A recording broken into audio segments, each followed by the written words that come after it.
Hello friends, स्वागत है आपका स्टडी विद प्रीति चैनल में।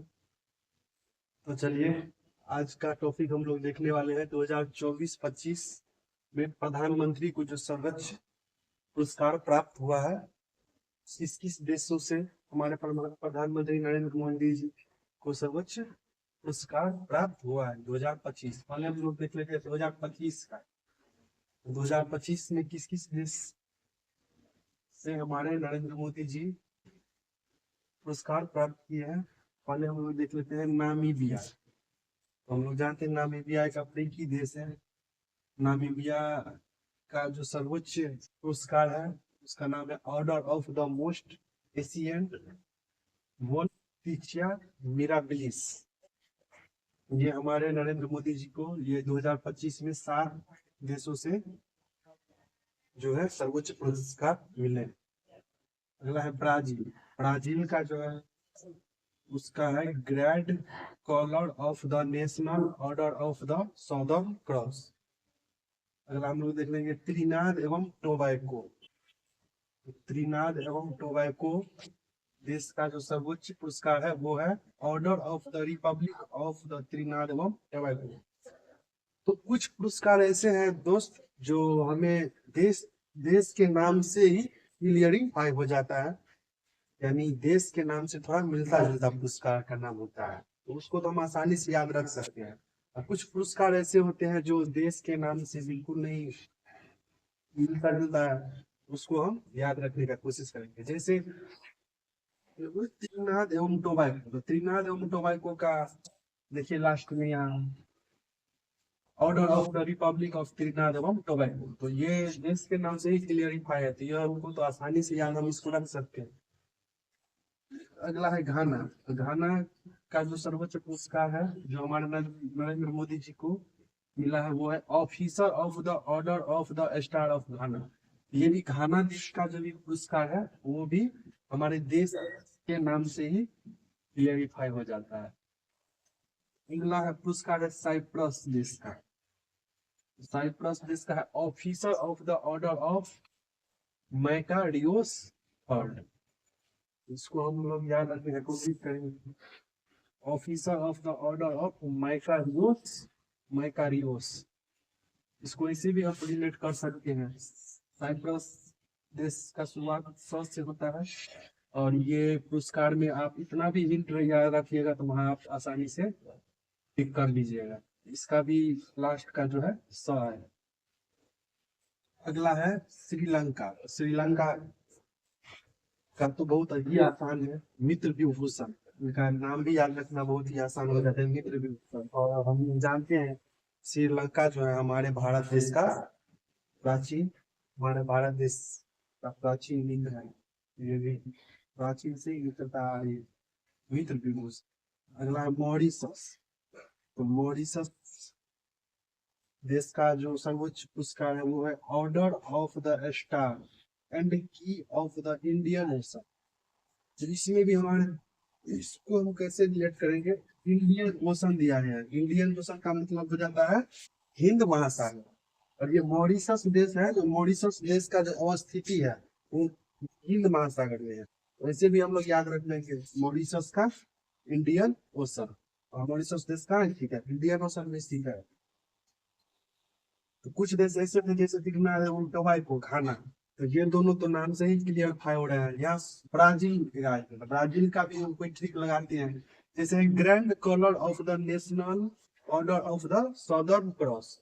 तो ब्राजील जो है सो दक्षिणी अमेरिकी देश है ब्राजील, तो दक्षिणी अमेरिकी देश है ब्राजील।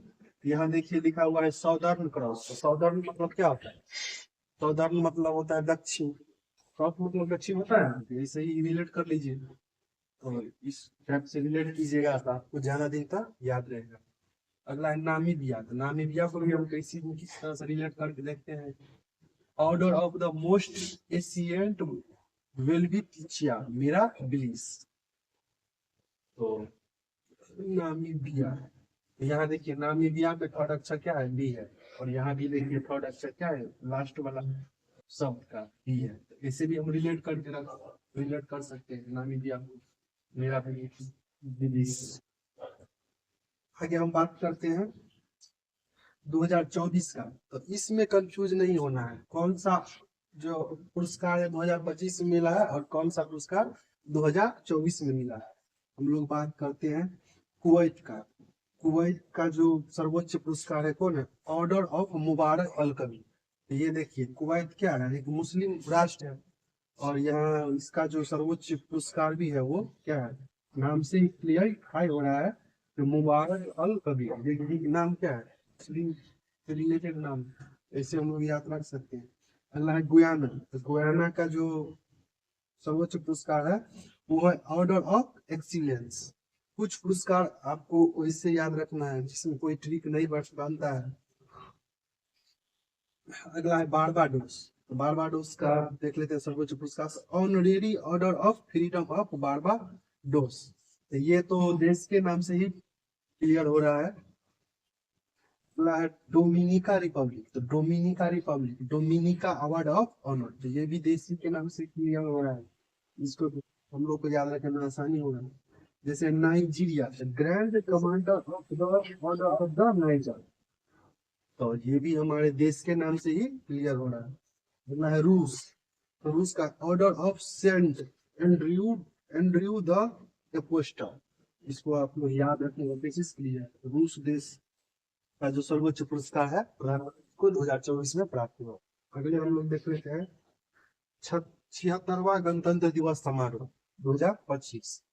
अभी कौन सा गणतंत्र दिवस आएगा, अभी जो कुछ ही आज 10 तारीख हो गया, 26 तारीख को हम लोग फिर से गणतंत्र दिवस सेलिब्रेट करेंगे। वो हमारे क्रम से 77वें नंबर का गणतंत्र दिवस होगा।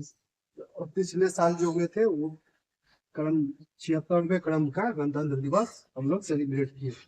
आइए हम लोग देख लेते हैं 76वां गणतंत्र दिवस समारोह 2025 में जो हमारे मुख्य अतिथि रहेंगे वो थे प्रोबोवो सुबियांतो। ये किस देश से बिलोंग करते थे?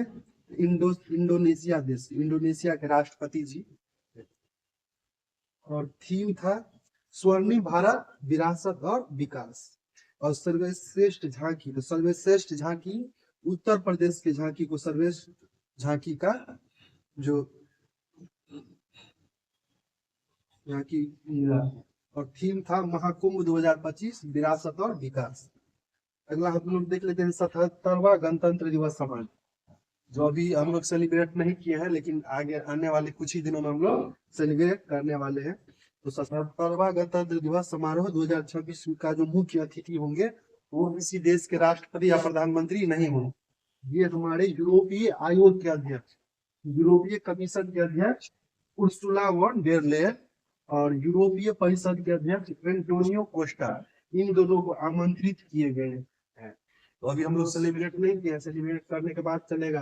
अभी हम लोग आमंत्रित किए हैं, हमारे देश की तरफ से आमंत्रित किए गए हैं, और इसके थीम जब हम सेलिब्रेट कर लेंगे तभी पता चलेगा। हेलो फ्रेंड्स, हम लोग आगे देखते हैं। चलिए, डिक्शनरियों द्वारा चयनित वर्ड ऑफ द ईयर। तो ये डिक्शनरी है, Oxford, Merriam Webster, Cambridge, Collins और डिक्शनरी कॉम। तो 2024 में किस डिक्शनरी में कौन सा वर्ड को चयनित किया गया है, तो हम लोग देखते हैं। जैसे हम लोग बात करेंगे ऑक्सफोर्ड का, ऑक्सफोर्ड 2024 में ब्रेन रूट नामक वर्ड को चयनित किया है। अगला है मरियम वेबस्टर, मरियम वेबस्टर जो है 2024 में पोलारिजेशन नामक वर्ड को चयनित किया है। अगला हम लोग कैम्ब्रिज डिक्शनरी का बात करते हैं, तो कैम्ब्रिज डिक्शनरी जो है मैनिफेस्टर नामक वर्ड को अपने डिक्शनरी में चयनित किया है। कोलिंस, कोलिंस डिक्शनरी ब्रैट नामक वर्ड को चयनित किया है। और डिक्शनरी कॉम जो है ये डेम्यूएर नामक वर्ड को चयनित किया है 2024 में। और हम देख लेते हैं डिक्शनरी 2025 में किस किस वर्ड को। तो 2024 वाले हमारे एग्जाम के लिए तो उतना इम्पोर्टेंट नहीं है, लेकिन 2025 वाले हमारे एग्जाम के लिए इम्पोर्टेंट है, तो इसको हम देख लेते हैं। जैसे वर्ड ऑफ द ईयर 2025, तो ऑक्सफोर्ड जो है 2025 में अभी तक तो नहीं चुने हैं वर्ड को, लेकिन आगे 2025 में अगर अभी टाइम बचा हुआ है तो हो सकता है चुनेंगे। मरियम वेबस्टर भी नहीं चुने हैं। कैम्ब्रिज डिक्शनरी जो है 2025 का वर्ड पारा सोशल को चुना है। कोलिंस डिक्शनरी जो है 2025 में वेब कोडिंग शब्द को चुना है। और डिक्शनरी कॉम जो है 6-7 वर्ड को 2025 के लिए चयनित किया है। अगला हम लोग देखते हैं इसरो का वर्ष 2024-25 के प्रमुख मिशन। जो इसरो द्वारा 2024-25 में प्रमुख मिशन जो लॉन्च किया गया है उसके बारे में हम लोग देख लेते हैं। तो मिशन का नाम है CMS-03। तो ये 2 नवंबर 2025 को प्रक्षेपण हुआ है। और ये किस रॉकेट से लॉन्च किया गया है? तो ये LVM-3M5 नामक रॉकेट से लॉन्च किया गया है। अगला है निसार। तो निसार हम लोग जानते हैं नासा और इसरो की संयुक्त मिशन को हम लोग निसार बोलते हैं।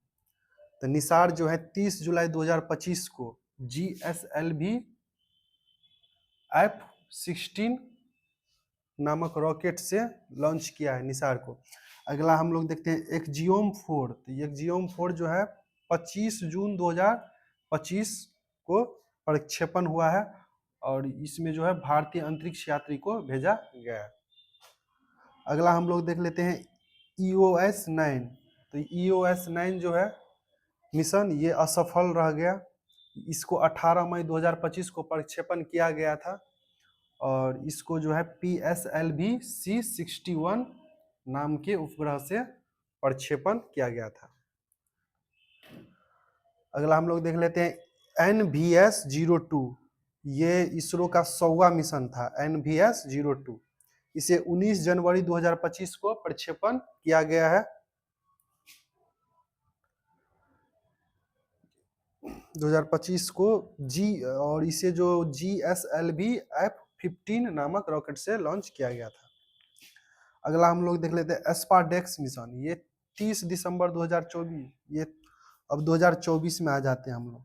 तो 2024 में जो है एस्पाडेक्स मिशन को जो लॉन्च किया गया है वो है 30 दिसंबर 2024 को। और ये किस रॉकेट से लॉन्च किया गया है? PSLV C60 नामक रॉकेट से लॉन्च किया गया है। अगला है प्रोबा 3 मिशन। ये 5 दिसंबर 2024 को लॉन्च किया गया था और इसको PSLV C59 नामक प्रक्षेपण यान से लॉन्च किया गया था। अगला है GSAT-20। GSAT-20 को जो है 19 नवंबर 2024 को प्रक्षेपण किया गया था और ये स्पेस फाल्कन 9 नामक प्रक्षेपण यान से प्रक्षेपित किया गया था। अगला है EOS 8। तो इसको 16 अगस्त 2024 को प्रक्षेपित किया गया था और ये इसको SSLV D3 नाम के प्रक्षेपण यान से प्रक्षेपित किया गया था। अगला है इनसैट 3DS जो 17 फरवरी 2024 को लॉन्च किया गया था। इसे GSLV F-40 नामक रॉकेट से लॉन्च किया गया था।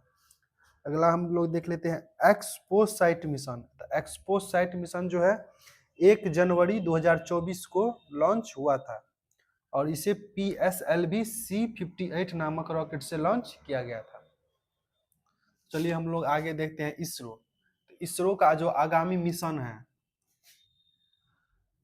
चंद्रयान 4, लूपेक्स, गगनयान, शुक्रयान, मंगलयान, ये सब जो है इसरो का आगामी और ये इसे कब तक लॉन्च किया जाएगा उसका लक्ष्य होने का ये जो ईयर दिया गया है और यहाँ विशेष बिंदु किस बिंदु इसका कारण दिया है किस कारण से इस यान सब को प्रक्षेपित किया जाएगा। हम लोग बात करते हैं चंद्रयान 4 का। तो चंद्रयान 4 का 2028 तक प्रक्षेपण करने का लक्ष्य रखा गया है और ये चंद्रयान 4 जो है इसका मुख्य उद्देश्य है चंद्रमा से सैंपल लेकर पृथ्वी तक पहुंचाना।